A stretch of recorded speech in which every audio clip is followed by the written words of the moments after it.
Let me ask about Facebook community standards, which ban language that, quote, incites or facilitates serious violence. As you know, on November 5th, Steve Bannon, in a Facebook Live video, called for beheadings of Dr. Fauci and FBI Director Wray for not acting more favorably toward President Trump. Twitter banned Bannon for these remarks. You removed the video, Mr. Zuckerberg, but on Thursday you reportedly told Facebook employees that Bannon had not violated enough policies that he should be banned from Facebook. My question to you is, how many times has Steve Bannon allowed the call for the murder of government officials before Facebook suspends his account? Senator, as you say, the content in question did violate our policies and we took it down. Having a content violation does not automatically mean your account gets taken down, and the number of strikes varies depending on the type of offense. So if people are posting terrorist content or child exploitation content, then the first time that they do it, then we will take down their account. For other things, it's multiple. I'd be happy to follow up afterwards. We try not to disclose these. Down his account. Sorry, I didn't hear that. Will you commit to taking down that account, Steve Bannon's account? Senator, no. That's not what our policies would suggest that we should do in this case. Welcome to the program, everyone. I'm Christiana Manpour in London. This week, 82 years ago, Kristallnacht happened. It was the Nazis' warning shot across the bow of our human civilization that led to genocide against a whole identity, and in that tower of burning books, it led to an attack on fact, knowledge, history, and truth. After 4 years of a modern-day assault on those same values by Donald Trump, the Biden-Harris team pledges a return to norm.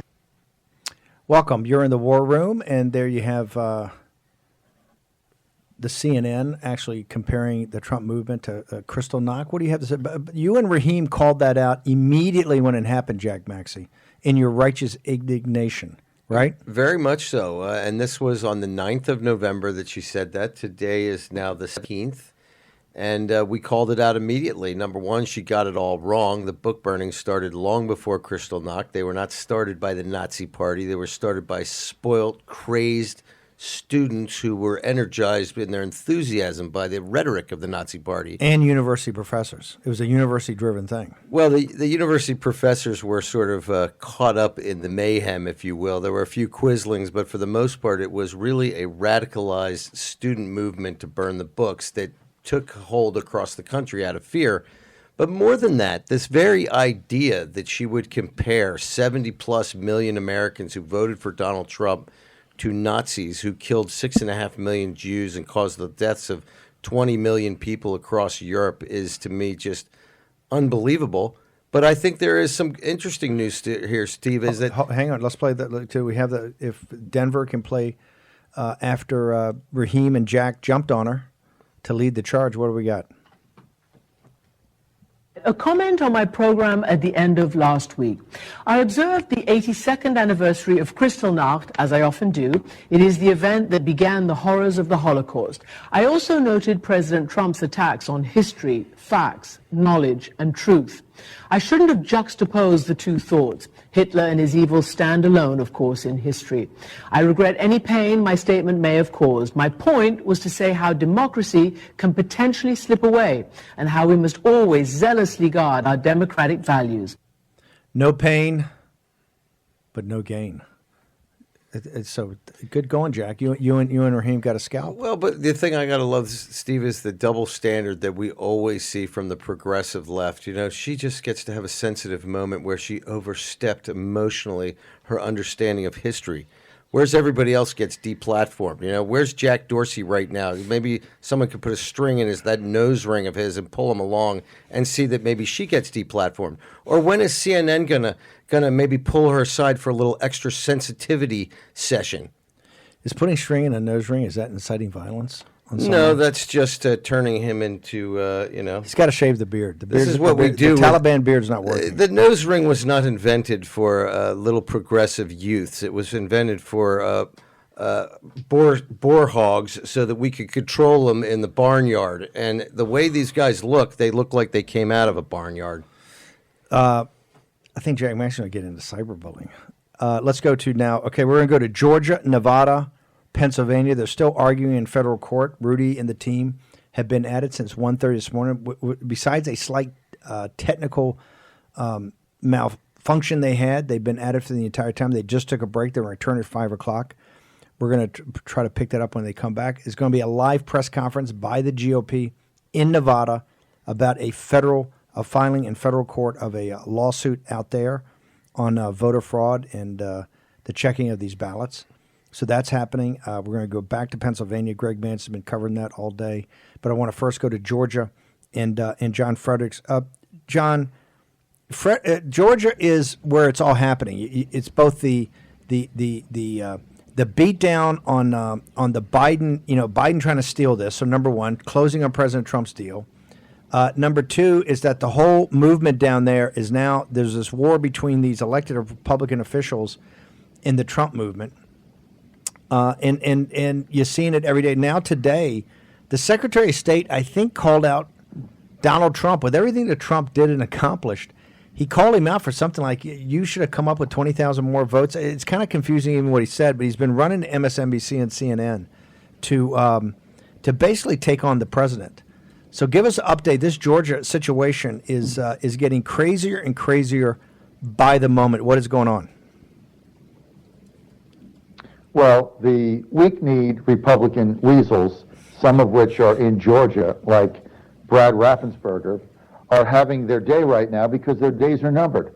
Raffensperger is up in 2022. There will be a primary against him. One of the likely candidates is National RNC Committeewoman Ginger Howard. If she gets in that race, she'll beat him 3-1. So the bigger problem that we have now is Raffensperger went on various TV networks, WSB here in Atlanta, and threw Donald Trump under the bus and his supporters, and basically said Trump lost the election because he scared voters into not voting by mail. And he said there were 24,000 more Republican primary mail-in voters than there were in the general election. What, of course, he failed to mention is that Trump got a record turnout of Trump voters in Georgia on game day, a record turnout. So maybe there were people that didn't vote by absentee, but they had 850 absentee ballots here, opposed to Clinton, who got 85,000. So it was a 10x increase in the number of ballots. So basically what Raffensperger said is, hey, don't look here. I didn't do anything, even though I mailed out all these ballots for the primary, and I cut this deal with Stacey Abrams I had no authority to cut. Don't look here. Look at Trump, because he scared people into not voting by mail. The bigger picture here, and why we have to stand and fight, is if the election is not nullified, and we have this runoff, Steve, Raheem, and Jack, on January 5th, the fear right now is that in these smaller rural areas where Trump got a massive turnout, like in the 70s and 80s, towns like Valdosta, towns like Rome, Ellijay, rural areas, are Trump voters going to turn out again in a January 5th election? We don't know that. Some of the voters that we're talking to are very dispirited over what they think is a stolen election, and they're saying, why should I bother to participate? Now, you're the one who said this last week, and I really chafed at it. I got upset at it, but you're out to something, because really what you were saying is, hey, maybe they just stay home. You were saying it tongue-in-cheek, but if they give this fight up, they are going to stay home, and these two Democratic senators are going to win, because the problem is they've already mailed out 650,000 ballots, Stacey Abrams did, so you're going to have the same thing, and there's no real ballot counting here other than they're running the same fraudulent ballots through the machine, and now he turns around and he blames Trump. How do you get this How do you figure this? This is unbelievable, Steve. So a bunch of things to unpack here. Number one, is the Trump campaign aggressively pursuing an alternative here, other than what Lynn Wood is doing as a private citizen and representing Georgia voters? I know Lynn Wood is pursuing, and he's focused. He's unearthed this consent. He's focused on that, and the whole election gets thrown out, right? So is the Trump campaign just waiting and drafting off of that, or where do they stand? Because a couple times you've seen them they're taking what's going into state court and incorporating into their filing. What is the Trump campaign doing in Georgia? Well, they missed the injunction. I mean, the first order of business they had was to get an injunction to stop the phony, fake, farce recount and the fake audit. Now, they never did that, and what is going to happen, here's the risk now. Raffensperger, in the next 2 days, is going to certify this election and say, okay, we did the recount, everything is fine. Yeah, there were a few mistakes here, 3,000 votes there, 2,000 votes over here, 700 votes there, but it was all human error. There were a lot of ballots to count. Biden still won. We're going to certify it. Nothing to see here. Move on. That's when all hell breaks loose, because we have these state senators who are still demanding a special session. Then, here's the thing. Brian Kemp, the governor under Georgia law, has to then secondly certify the election. Is he going to do that? He's under intense pressure. He's in hiding, but he's going to have to go on record in doing this. So he cannot hide here. He has to make a decision whether, based on what he's seen, this is going to get certified or not. And then it goes to the General Assembly, and they're going to decide. So Brian Kemp is in a very difficult position. Raffensperger and Jeff Duncan, the lieutenant governor, they've already cast their lot.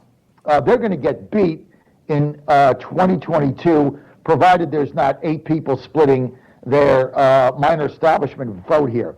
Brian Kemp is in a different situation. He's going to have a tough battle against Stacey Abrams.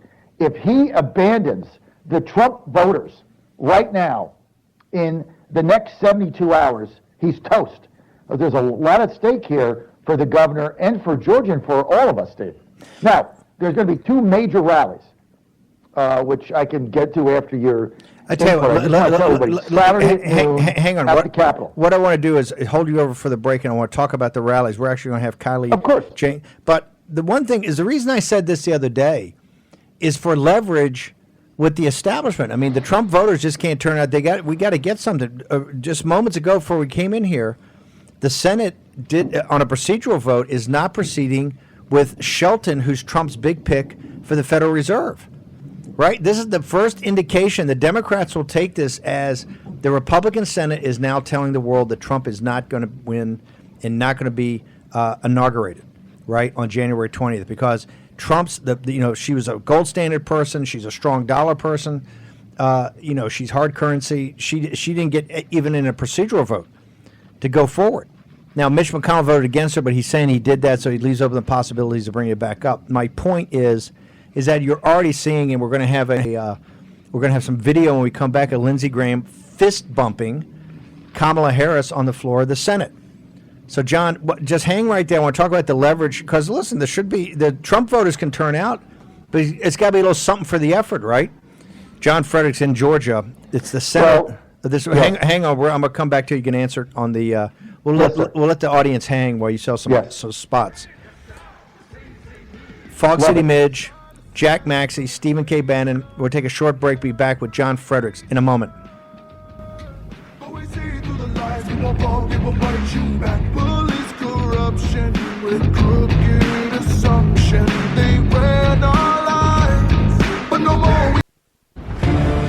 War Room Pandemic with Stephen K. Bannon. The epidemic is a demon, and we cannot let this demon hide. War Room Pandemic. Here's your host, Stephen K. Bannon.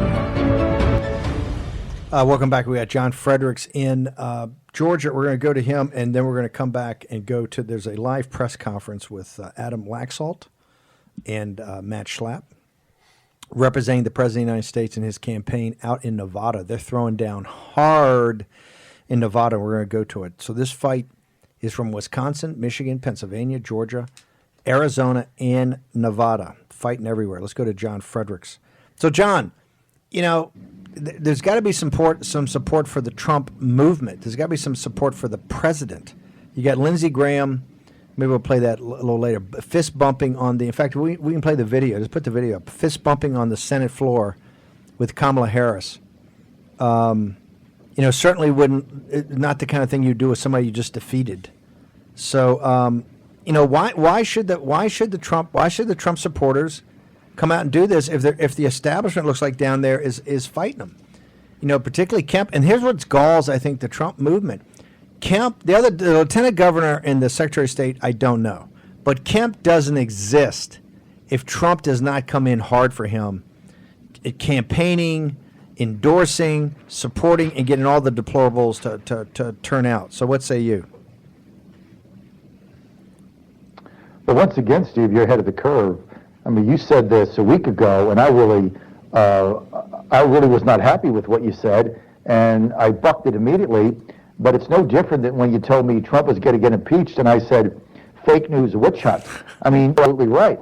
And again, just like Vox Populi, unfortunately, it's a string of successes here. That's why you got the hottest TV show in the history of the globe, and everybody's trying to shut you down, including the guy that said he was in Vietnam and didn't go. What was his name? Connecticut, isn't that the guy? Blumenthal, right? That's him. Stolen valor. And then he cried. And then he cried and said, I'm sorry that I lied and I never went there, and actually I was at the beach or something. Look, you're ahead of the curve, but what we're really concerned about, this is real. I talked to Tim Phillips today. Tim Phillips is the CEO and president of Americans for Prosperity. He's coming on my show live here in our Atlanta studios, our temporary studios, on Thursday. He's moved, get this, 90 of his top operatives across the country. He's so concerned, he has flown them in to Georgia, has them spread out all over the state. And what they're doing is exactly what you said. They're going to the smaller rural communities, the outer suburbs, if you will, outer rings, and trying to get those voters back in this runoff, assuming we have it. And to get 90 of your top people in one time, they're concerned about this. And what he told me today on the phone is like, look, I'm talking to people in Valdosta, in Rome, in Ellijay, in Brunswick.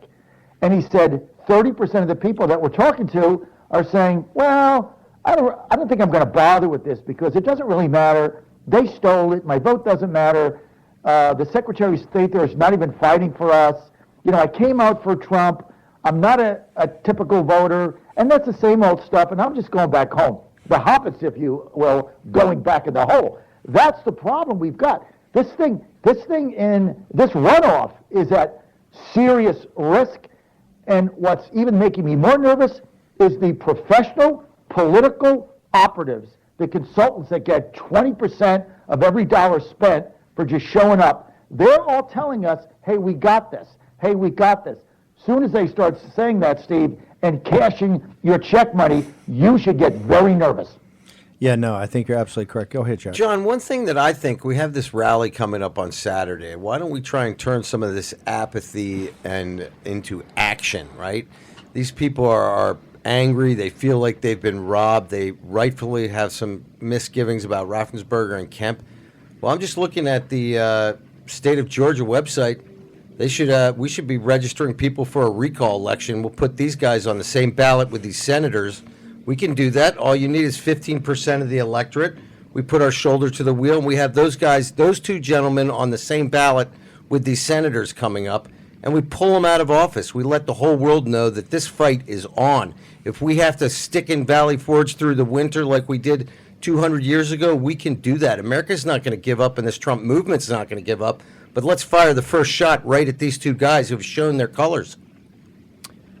Do you think it's that kind of a thing? Well, and then let's send 1 million absentee ballots to rural Georgia, everybody we can find. If you can send 650,000 to absentee ballot applications, Stacey Abrams, to urban Atlanta and Fulton County and Clayton County, where they got DeKalb County, where they have big numbers, why don't we send them out? Let's sound a million of them. Let's get our own drop boxes in front of the gun shows. We can do the same thing. The problem is we're not doing anything. This rally, I bet there's 20,000 people here. I bet it's going to be a madhouse because there's still this base which is fired up and upset, and they think this thing got stolen from them. And to sit there and see their governor AWOL, their lieutenant governor siding with Raffensperger, who was saying, hey, it's Trump's fault. It's Trump's voters' fault. It's our fault that there was alleged fraud. What did we do? We just went out and voted and busted our butt. Now it's our fault. So they're being sold out, Steve, by their own party. That is very demoralizing. Raffensperger doesn't care. It's all about him. Either does Jeff Duncan. The key is, what is Brian Kemp going to do? If he sits on the sidelines, he's done. Okay, you said the two rallies. What are the two? There are two rallies. There's the one that we're going to have Kylie, Jane, Kremer. We got one on Saturday. Yep. Mike Pence, Vice President Pence, is coming to Gwinnett County on Friday. We're going to be there covering that. That was just. I'm not sure it was officially announced, but that's what I heard today. Perfect. So Pence is coming to Georgia. We need a big turnout there. Yep. But that's going to be organized by the Republican Party, et cetera. The rally on Saturday, that's outside of the GOP establishment. It's outside of everybody. That's being organized, as you know, by Kylie and others that did the Me and Man March. And we got to get their attention. Okay, John, when do you launch? The Georgia Star launches tomorrow morning? No, it launches Thursday morning. When you wake up on the Thursday, go to georgiastarnews.com, georgiastarnews.com. I've got 3 full-time people here. We just hired an assistant. We're going to be here for the duration, Steve. We are locked in. We're dug in. We're not leaving. And everybody is petrified of us being here because I am giving the voice to people that haven't had one. They can't go to they can't go to WSB. There's no talk radio here that's viable. They can't go to the Atlanta Journal-Constitution. They have nowhere to go. I'm it. I'm the only one, and the War Room, this is it, where people can go and actually have a say into what is going on. And tomorrow we got a fabulous show again. Drew Ferguson will be with us, Congressman from Georgia. Steve Scalise will be with us on Friday. So we're really going to be offering the people of Georgia an alternative to get real news and battle the kingpin of fake news in America, the Atlanta Journal-Constitution. John Fredericks, a man of action. I tell you, just absolutely incredible everything you're doing down there, John. Look forward to talking to you tomorrow about this I've been mess. here a week. I know it. You're going to be here many more weeks. I'll tell you, that you're doing an incredible job. You're there a week. You're right. You're right. I told you. You're right. Every time I argue with you, you're right. So I'm just going to stop because it's a fruitless enterprise. I got so mad when you said that. You said, people are going to just sit this out. And I'm like, no, we can't do that. It's going to be the end of the world. And you're like, dude, I love you. You're not getting it. They're not going to come out if we don't fight tooth and nail. And you were right. A recall election puts skin in the game, and all it takes is about 15%, a third of the voters who voted for Trump to sign that petition, and you got those guys on the ballot. I tell you, we'll address that tomorrow. Let's think about it. I tell you, Jack's they're going to put some fire down there in Georgia. Thanks, John, for being on. Guys, thank you, Steve. Guys, there are weekends launching a paper.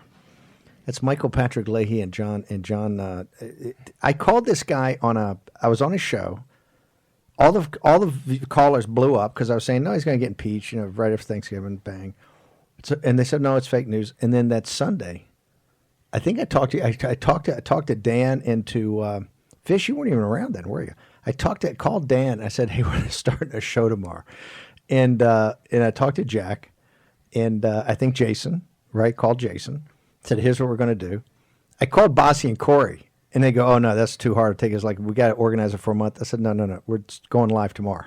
They go, you can't do that. But John Fredericks said, fine. Facebook, you had to have Facebook. Facebook made us a national show, right? Facebook's very powerful. That's when they start messing with your Facebook. They know how powerful it is, but also they know how conservatives are the cash flow there. The center of the universe is Georgia. It's going to be between now and January 5th. Because it's a microcosm of the entire thing. Every issue that's dealing with the Trump movement, every issue dealing with the establishment in the Trump movement, every issue dealing with the progressive left.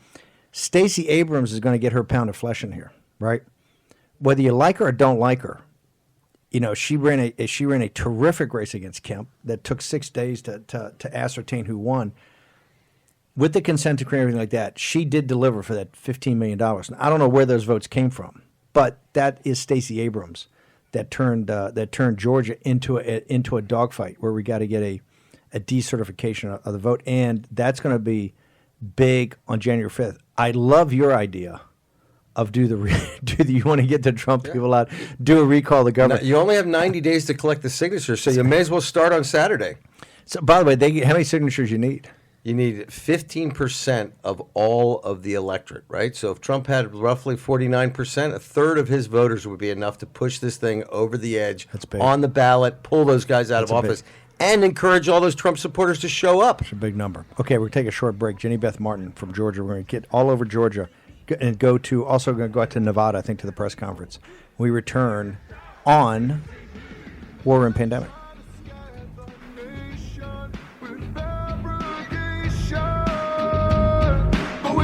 The lies, people bought, people bite you back. Police corruption with crooked assumption. They ran our lives, but no more. War Room Pandemic with Stephen K. Bannon. The epidemic is a demon, and we cannot let this demon hide. War Room Pandemic. Here's your host, Stephen K. Bannon. Okay, everybody out there that's feeling a little down, I want you to get jacked back up. The things happening in Georgia are good things. Turmoil is good. This means we're winning. And also, in Nevada, I'm going to get a fuller report, but we got Greg Mann's in the War Room, engine room all over this.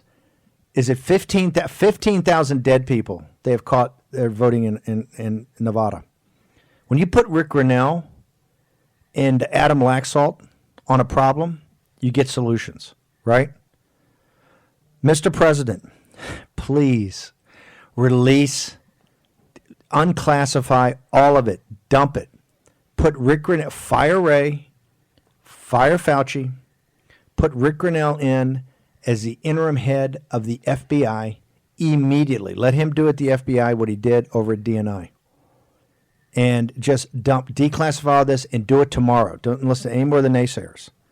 Grinnell and Adam Laxalt go out there. Was it 15,000? 15,000 dead. Is that outrageous? They're mocking you. I want everybody in the audience to understand. They're mocking you.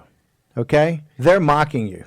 And the scary thing is 15,000. This is 15,000 individual felonies. This is not, we look at this as like, oh, it's 15,000 here. These are 15,000 individual jailable offenses. So the people out there who are involved, I've said it before, time is now to come forward, because if we don't uncover it in 2020, we're definitely going to cover it in 2022, because there's going to be no more Democrat Party. Right now, we got to do it now. I don't want to wait to 2023. Greg Mans has now stepped in from the War Room. Give us an update. Yep. So with the 15,000, it also includes people that voted in another state in addition to the dead people. So they're just dead to Nevada. Yep. Now, how many were 8,000? There are 8,000. I think there are 8,000 have gone to other states, and was there 7,000 dead? Yep. So they're still going through that right now. And what is the announcement on the lawsuit? Do you know what they said? It will be with those specifics of the 15. The total being 15,000. Listen, just get into it. You get Discovery, you're going to find out more. Nevada's going to be a win. Georgia's going to be uncertifiable, and Nevada's going to be a win. All of a sudden, it smells like victory. Napalm in the morning, right? I got Rudy. Rudy's fighting. Rudy's hard in Pennsylvania, throwing down hard. Okay, what I want to do now is go to Jenny Beth Martin in Georgia.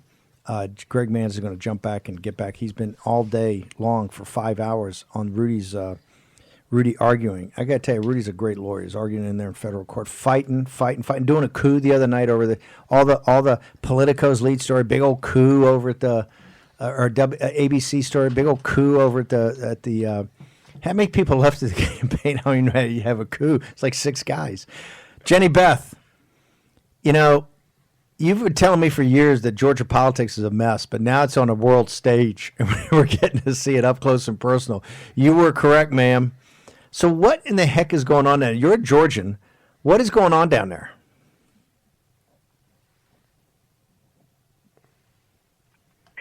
This recount audit is, you cannot observe. You can be in the room and monitor, but you actually cannot observe what the people are doing while they are recounting, meaning you cannot see what they're seeing on the ballot to see if it is for one candidate or another. In most places, the designated monitors are assigned anywhere from 4 to 10 teams of 2 people who they may monitor. Remember how in the 2000 election you had the hanging chads and they'd hold them up to the light and there are photos of it and everybody was looking and both campaigns had a vested interest and there was transparency? We don't have any transparency going like that here in Georgia. And the other thing is, no one seems to know the totals. And the totals are not being reported. The only person who seems to know the totals is the Secretary of State. This is where I think people around the country... I find all of the audit itself troubling. And the fact is we still need to go back and audit the signatures and verify that the signatures, that all these votes they're counting were cast legally. But here's what people don't understand, why our live stream's blowing up and hashtag war on pandemic, is that these guys don't exist if it was these elected officials, the governor, the lieutenant governor, the secretary of state, they don't exist if Donald Trump's not in their life supporting them. So how have they been, and I understand they represent the entire state. I'm not saying that they should do anything that's wrong, but why does it seem like they're going out of their way, right, not to be fair to the Trump campaign? You know what, Steve? I think you should take it a step back and say, why are they... It's even worse than that. Because why are they not being fair to the voters of Georgia, period? After the last election, Stacey Abrams and Democrats had a problem with the way the election went.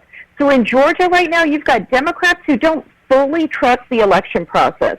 And now you have 77% of Republican voters who do not trust the election process. We have an election coming up in January 5th. They expect us to go back out and campaign and work hard to help reelect people to hold the Senate. And I'm sitting there going, and how do I know if we do all of that work, we can trust what happens once we cast the ballot? How do we know that what we're going to get at the end is an honest result? And I've lost elections, I've won elections, I would much rather win elections, and I want President Trump to win. I want him to be the one in the White House for the next 4 years. But we need honesty, and we're not getting that right now. And it just it stinks to high heaven. Do you think Jack Maxey brought up the possibility of a recall for Kemp and for the Secretary of State? Now, it's a pretty high hurdle you got to go through, but do you think, is there any appetite down there right now for the Trump voter to seek accountability? I won't say vengeance, I'll say accountability on the Secretary of State and the governor who's gone AWOL? I haven't heard much of a recount. I've heard people saying that they think they should be primaried or they should not even run for office again, especially the Secretary of State. But I haven't heard of a recall. We've got a lot of things going on. There's 3 different camps. You've got Team Trump, and then you've got Team Runoff, and then you've got Team Statewide Elected Official looking to be reelected in 2 years from now. And they all have very distinct interests, and they're only looking out for whatever it is that they're in. And it is so clear. And then you've got the voters who just want an honest election. At the end of the day, we want to know we can believe in our elections. And yeah, we want Trump to be elected, and I don't want my vote to be stolen. But what we've got going on right now is not transparent, it's not open, and it's not being done right. And if they expect us to go vote for them ever again, they need to get this right. Well, let's talk about that quickly. How much is this impacting people's enthusiasm? We just had John Fredericks on. He says, hey, 30% of the Trump people he talks to are saying, nah, I don't know. You know, they stole it this time. I was out for Trump.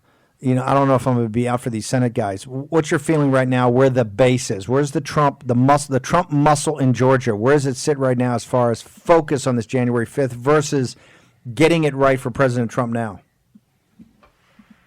Well, from the people who I listen to, of course, I'm listening to Team Trump, right?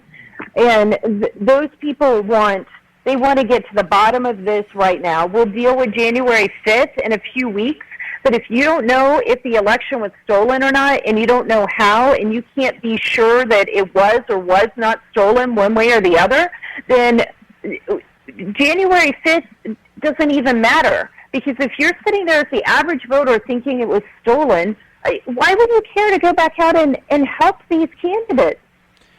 Beth. It blows my mind that the people who are doing that do not understand that they need to take care of the here and now right now. Al Gore had 37 days down in Florida. It was transparent. The whole entire country was paying attention to it. And we don't have any of that right now. We have this hurry up, get it done, don't really pretend like we're doing something real when really it's all a sham. This is a fake recount. It is not a real recount. And there's no audit of the signatures. It's fake. All of it is fake. Beth, how do people, you're head of the Tea Party Patriots, how do people get access to your social media? How do they get access to you? You can go to, find me I'm Jenny Beth M on Parler and on Twitter, but you should follow me on Parler because at least they treat us like adults. And then also teapartypatriots.org, teapartypatriots.org. Thank you, Jenny Beth Martin, from a great report from Georgia, center of the political universe right now. Can we go? Is anything in? Can we go to? Is Nevada over? Is the press conference over? Yeah. Try to get a report. In Nevada, what we know is 15,000 combo platter, both people who no longer are residents of Nevada, plus those who are no longer residents of planet Earth, right? Have gone to their just reward, and the 15,000. And I'm sure that's just the top. This is before any real discovery. This is just off, I guess, public records. You've had Rick Grinnell out there. You got Adam Laxalt, and Adam Laxalt is a huge piece of manpower, right? And then you've got Matt Schlapp from the American Conservative Union was at the press conference. They did a live press conference. They're throwing down hard with a lawsuit. I'm telling you, Nevada is going to be back in the Trump. Those 6 electoral votes are going to be back. Yeah, let's go to the press conference for a second and see what we got here. We're going to Nevada, to the press conference in Clark County, Nevada, the home of Las Vegas. We have talked with you about the threats that you fear you will face for simply trying to point out the wrongdoing and the illegality that you observed. And to my fellow Americans, I think we all know this and have this in common. We would love to heal and to unite. That is Matt Schlapp. That cannot happen until the truth is revealed, until the facts are known, until people have answers to their questions. And Adam Laxalt is going to walk through those facts in this case.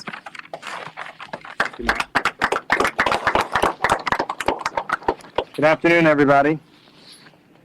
So today's an important day for Nevada.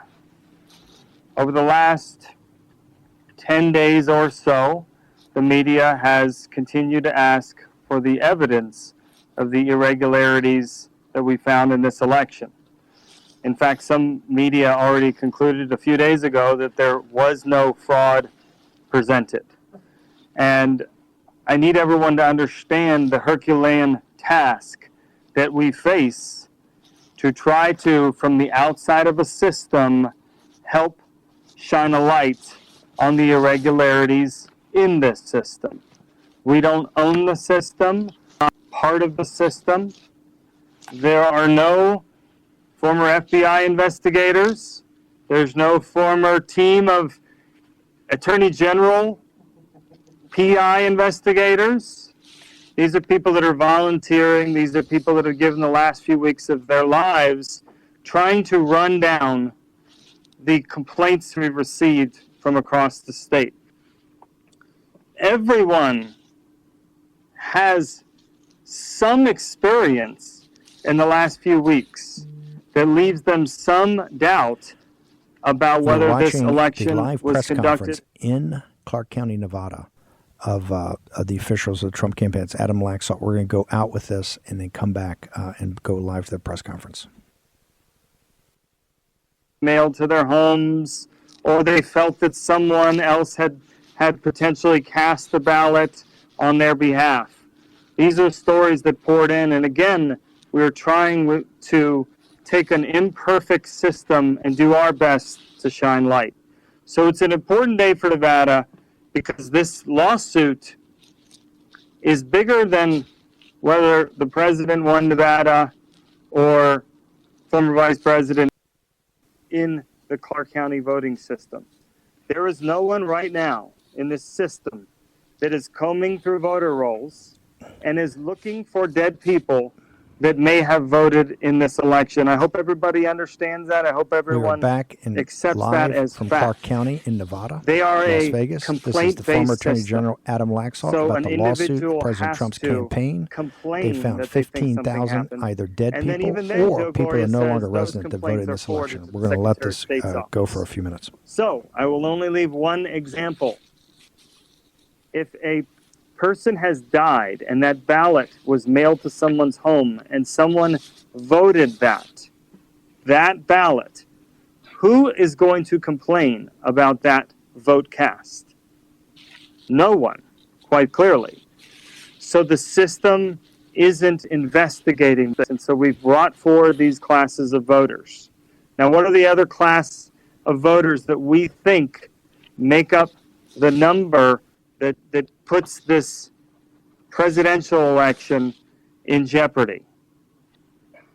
The mail-in ballot system, which in Clark County was upwards of 500,000 votes, started with a machine. This machine was the first pass for signature verification. Okay? Now, we've spoken to experts, and this is part of our law. We've spoken to many what they call AI experts and computer vision experts. And what you will find is that this machine doesn't have some large professional body, an election integrity body that has certified this machine to be used to verify signatures. Okay? You will also find that in Clark County, they took the factory setting and they adjusted it to 40% of a signature match. Now, what these people will say is once Clark County took that factory setting and they manually adjusted it, Okay, we're going to it come back makes to we're going to come back to results of the signature Vegas match. in a few minutes to Clark County. That is Adam Laxalt, the former They will also Attorney say, General and this of came the out state in of Nevada. Match slap, an American Conservative Unit. This was all kicked off about a week ago by Rick Grinnell, who is the interim head of the DNI, Department of National Director of National Intelligence. We've got we're going to come back in the next hour and update, and Greg Manns heard the first part of this. For the Trump followers out there and the deplorables, this is a battle being fought on many fronts. Okay, from Nevada to Georgia to Pennsylvania. We're in federal court in Pennsylvania. They're now, arguing down in Georgia right now about why are they even doing a recount on these illegitimate ballots, these uncertifiable ballots. That's all going to be, you got Linwood and others with court cases in there about private secret deals that were done with the Democratic Party that nobody knew anything about. You've got, they're trying to get to the Supreme Court of the state of Michigan today, Dave Coleman. And next hour, we're going to have the one and only Richard Barrison here to walk us through the math in these different states, so you are grounded in the reality of what the math is here. Want to go now to Kylie Jane Kremer. She was the individual with her mom, Amy Kremer, that put on and organized this amazing march on Washington, D.C. that drew anywhere between 500,000 and 1 million people. I think it was closer to 1 million than 500,000, but it was extraordinary in its not just peacefulness, but its resolve, its a fight, its tenacity, but the good nature of the American people. It was just an incredible, incredible day. And Kylie Jane, we really want to highlight this because we're spending an incredible amount of time in Georgia with people down there. Jenny Beth Martin, John Fredericks has shifted his entire radio operation down there. He's launching a newspaper on Thursday down there just for this runoff. Tell us about the rally and why are you having it? Why do you think it's necessary to have it? Where is it going to be? What are the details? Well, thanks so much for having me, Steve. And yes, we will be down there on Saturday at the Georgia State Capitol at 12 noon. We have some exciting speakers there. Vernon Jones, Congresswoman-elect Marjorie Taylor Greene, some others will be joining us. But we are not going to back down, and we want transparency. Just as you said, Lynn Wood has filed a lawsuit to stop the certification, and there's a lot of funny business going on in there in Georgia, and it really is really sad to see. We want these people to come out and demand transparency. There's nothing wrong with that. And the American people, Republican, Democrats, or Libertarians should all be on board for that same thing. The social media oligarchs try to shut you down. You had your email account actually send out an email saying you guys had canceled the march. Everybody tried to shut you down. You didn't. And the job was incredible, particularly with limited resources. How can people help you, and how can they get more understanding of what's going to happen that day, who the speakers are, where to meet, and then how can they, if they want to donate, etc., give what are your access points? Thanks, Steve. Yes, so it's trumpmarch.com, and we've kind of moved to the branding of March for Trump, the seal, because of big tech censorship. But honestly, the way that we've gotten the word out, not only about Saturday, that we just had 1 million people here in DC, but also about these future events, is just picking up the phone, calling your friends, texting the images and graphics that you save on Twitter, and pushing it out that way, because we know that the left and big tech wants to censor us, and we're not allowing that to happen.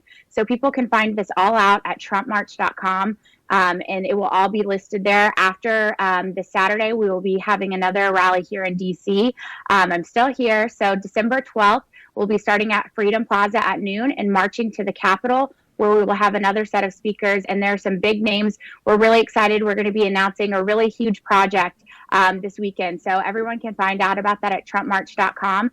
And just help us carry the message, because we need to show these people that we are going to hold them accountable. We want transparency. And if we don't protect the election integrity right now, then the foundation of our country is truly shattered, and we cannot allow that to happen. So we're holding the line, especially with the Senate there. This is going to be really important. All eyes are on Georgia, and we're going to do this, and we're going to be stronger together, holding the line and keeping those 2 Senate seats. Do you have a Parler account or Twitter? Can people follow you on that? I do. I'm at Kylie Jane Kremer on Twitter, and I'm at Kylie on Parler. So, and I know everybody is getting used to the new apps, and they're really great. The censorship is just out of control, and that's why I said we've kind of pushed a little bit away from the Stop the Steal, because those are triggering points. So it's hashtag March for Trump. You can also use still Stop the Steal as well.